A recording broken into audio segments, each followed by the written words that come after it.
So if you're like me, you may have a friend who's a runner.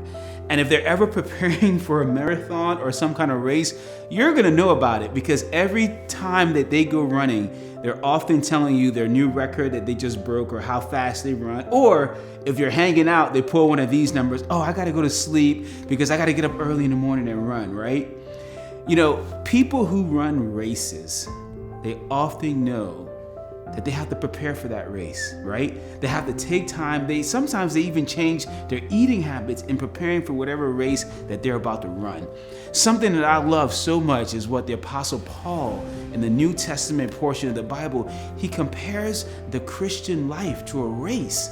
And in this race, he talks about some people run the race to win it. Right? They're just not running any kind of way. But the Christian life, he talks about running it as a race to win.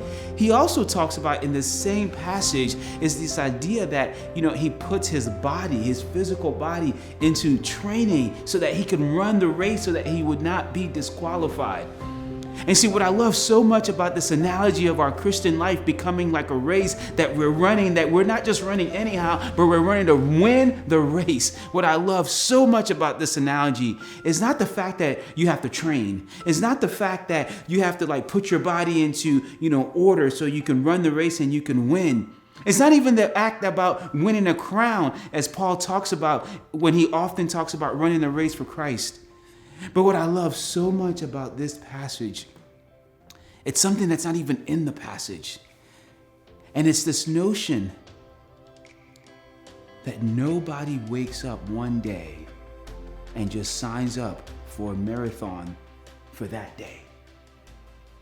At some point before that marathon, that individual decides, I'm going to run that race.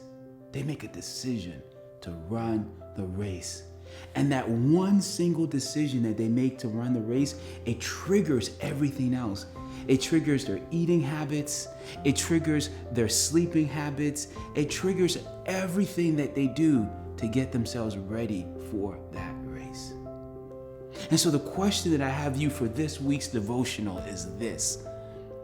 The race that God has called you to run for your Christian walk, for your faith, and the people that he's called you to run the race with in community.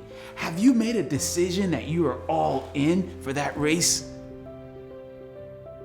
Because any race you run in, especially for our faith journey, the secret to winning is first deciding, I'm going to run this race, and I'm going to run it with everything that I got. And so this week, in this week's devotional, my encouragement for you is to make a decision to run your race, to stay in your race, and run it to win. So have a good week. God bless you. We love you here at 21st Century Church.